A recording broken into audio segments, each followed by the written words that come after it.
Hello and welcome back to my channel. Shorty September is almost upon us. It is mere days away. I feel like with any event you're excited for, any bookish event at least, half of the fun is in the preparation. Like making a TBR and thinking about what you want to read. And also I feel like looking back through all the shorties you've read before and realizing how many banging shorties there are. So over at Shorty September HQ, or the WhatsApp chat of Heather and Karen and me, we have been brainstorming about a way that we can, one, give you book recommendations, and two, get you all hyped up and involved with Shorty September, and three, the actual ulterior motive why we wanted to do this is that we can never have enough shorties on our own TBRs. So we've created the big list of shorty recommendations tag. I think that's the name we settled on, at least. We decided in the end to take Heather's husband's James advice and make the name of our tag kind of obvious, rather than the do us a solid tag, or the ulterior motives tags, or excuse me, can I have a moment of your time to talk about banging shorties tag. So yeah, the big list of shorty recommendations is, if you wanted to participate, to make a video or an Instagram post, or just leave a comment if you want to, of let's say 3 to 5 short books you would recommend. It doesn't have to be your favorite shorty books of all time, because we realize that it's impossible to choose and it would just be mean to ask.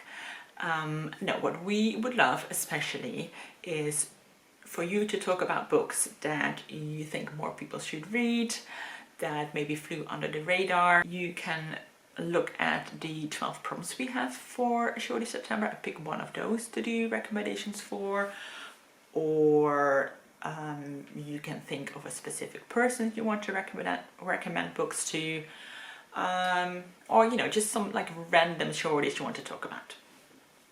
Again, there is not really that many rules here at Shorty September. We are pretty loosey-goosey. Anyway, now when you go to the Shorty September Google Drive, where where all the graphics and all that are, you can now also find a spreadsheet where you can add the books you recommend, which is the actual big list of shorty recommendations. So we're all together creating this big spreadsheet that we can refer back to when we need a short book to read. So yeah, I'm gonna start us off with 5 shorties I've read in the last year and a half or so, that I think more people should know about. Are these like all-time favorites for me? Probably not, but I had a really good time reading them and I think they deserve more readers.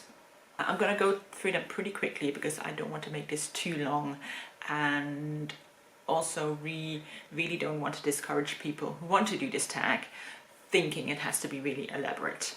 Yeah, let's keep it short and sweet. So the first book I have is called Invisible Dogs by Charles Boyle. This is published by CB Editions, which I think is the author's own imprint. This is written kind of as a travel diary style book. The main character is an English writer and he's been invited to this unnamed authoritarian country to basically write about this country, to promote tourism to the country. And what he learns that in this country dogs are seen as dangerous, the government sees them as a threat to the public health, they cause noise and disorder, so they've rounded them all up, and they like proudly tell our writer that he doesn't need to worry, there are no dogs in this country anymore. But he still keeps seeing dogs everywhere, and whenever he mentions that to one of his guides, they're all like, no, that's not possible, there are no dogs here. This is a book that's not necessarily about a plot. I don't really remember the actual story, but it's a book that comments on society and on things like surveillance and how governments can decide what people who visit their countries can see or don't see. You know, how they can promote some things and kind of sweep other things under the rug and put on a certain facade. You know, especially with the help of social media and this whole idea of Instagram versus reality. And yeah, I think it's one of those shorties that makes you think a lot outside of what is actually happening in the story. And it reads kind of like a satire, as in it's funny on the surface, but very disconcerting if you think about it more. So yeah, that was Invisible Dogs by Charles Boyle. Next I have Gloss by Kira Wilder, which is published by Les Fugitives, pardon my French. This book is set at Golden Apples Farm, which is a facility where a man called Lee runs like a kind of alternative therapy program for young women suffering from an eating disorder. We follow 3 different girls who stay at Golden Apple Farm, and then we also see them a year later when they are testifying against Lee. So obviously something has happened, and as you are reading this book, you are slowly sort of piecing together the whole story. I would say this is more literary fiction than like a crime or a thriller, even though a crime is at the center of the book. If I remember correctly, you don't actually ever learn what that crime is. It's a book about memory versus truth, and also about control, the control that the girls try to have on themselves with their eating disorders, but also the control that Lee has over these girls. It's a book about female friendship and solidarity. It's a book that packs quite a lot in a short amount of time, which is one of the reasons I love short books. I think, like, on the one hand you can like short books because they read quickly and sort of view them as a kind of like a little in-between snack, but I love short books because, you know, I can sort of marvel at what an author manages to do in a short amount of time. This book is also based on a Greek myth of the golden apples of Hesperides, which I'm not very familiar with, so I can't really tell how it compares, and like probably a lot of this book went over my head because of it. One of the elements that comes back is that the 3 girls often speak kind of like a Greek chorus. There's chapters of each of them individually, but also in some chapters they speak collectively, which I thought was pretty cool. And then I also learned that in the original myth, the golden apples were famous because one of Hercules' labors or tasks was to steal one of the apples. And in this book, Hercules is the neighbor's dog who tries to keep on stealing apples from the farm, which I thought was a fun little nod to the original myth. If you're looking for a book with an animal character, which is one of the Shorty September's prompts, then this could be a good one. My third recommendation is Ultramarine by Mariette Navarro, which is published by Deep Vellum, and this is translated from the French by Yves Hill Agnes. This book is set on a ship in an ocean, on the ocean, and the captain of the ship, who is the only woman on board, she usually runs a very tight ship, but one day she allows her crew to cut the engine for a couple of hours and have a swim in the open ocean. But then when they come back, there is one more crew member among them, and yeah, basically some strange things start happening on the ship. This book has some horror elements, but I still would say this is literary fiction. It has sort of very sparse poetic descriptions of the sea and the ship. There's like a certain rhythmic element to the writing, I think, almost like lapping of the waves, and I'd say it has more of a surreal quality than a scary quality to it. But I really loved how this was written. I loved how it portrayed how the captain kind of slowly loses control of the ship. I liked how the crew was described almost as one collective entity rather than like 20 different men. And I liked how the setting of the open sea, you know, being isolated from the entire world and, you know, being dependent on your crew members became almost like its own place all on its own outside the rules of the rest of the world. I think if you like a book with beautiful prose, a kind of an unsettling, moody vibe, then this might be for you. Maybe not if you like a lot of plot or a clear story, because this is pretty vague and weird. I also want to recommend Little Blue Encyclopedia for Vivian by Hazel Jane Plant.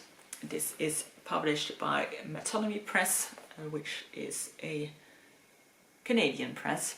The protagonist of this story is a trans woman, and she's clearing out the apartment of her best friend Vivian, who's also a trans woman who has recently passed away.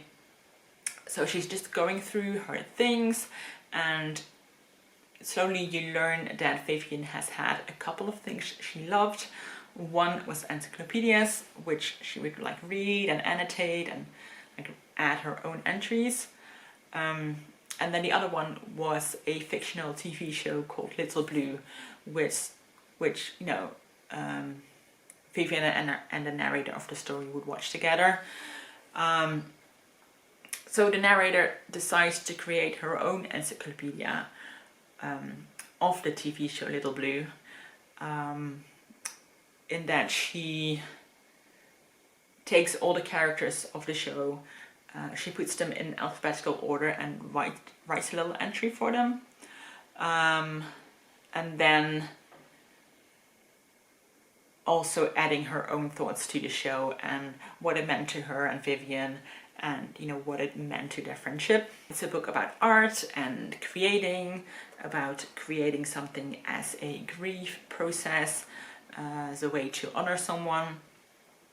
It is also about the importance of pop culture and how things that may seem trivial to one person can hold a lot of meaning to someone else, and how this shared love for a TV show, in this case, or you know, music or whatever, can bring people together, and like deep friendships are formed over them.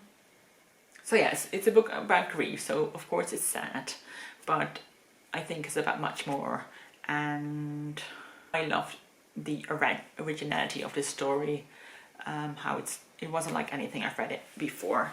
So yeah, that's why I think more people should read this book.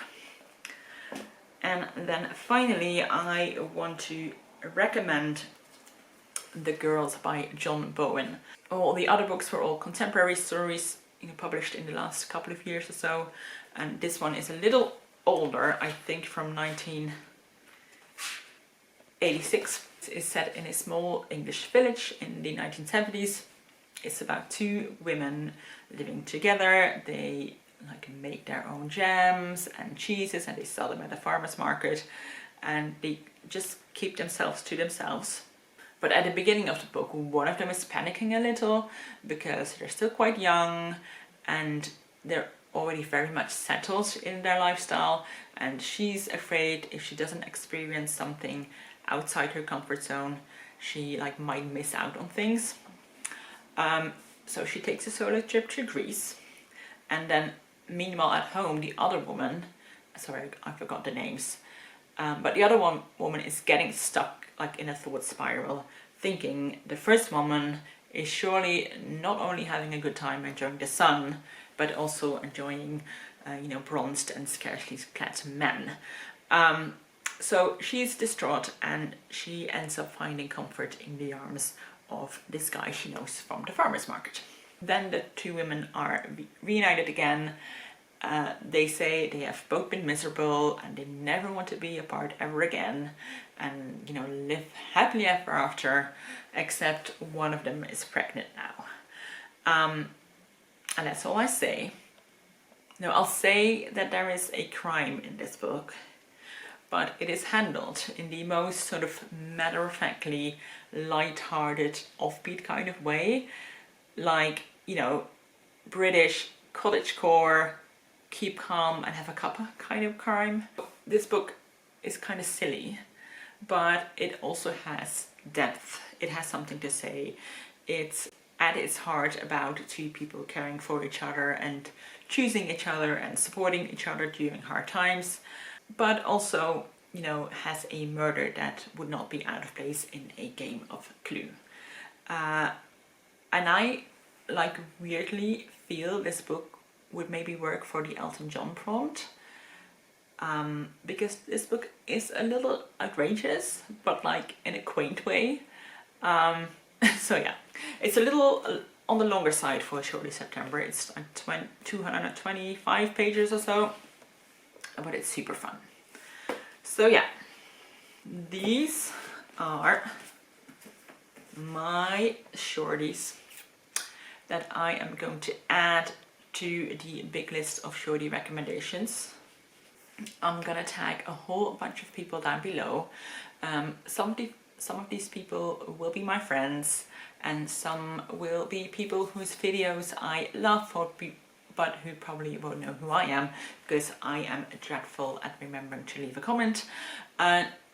Regardless, I think all of these people will have solid book recommendations. If you are not tagged, I am very sorry, and please do not let that refrain you from making your own recommendations. We believe that the more people who will participate, the more successful our little project will be.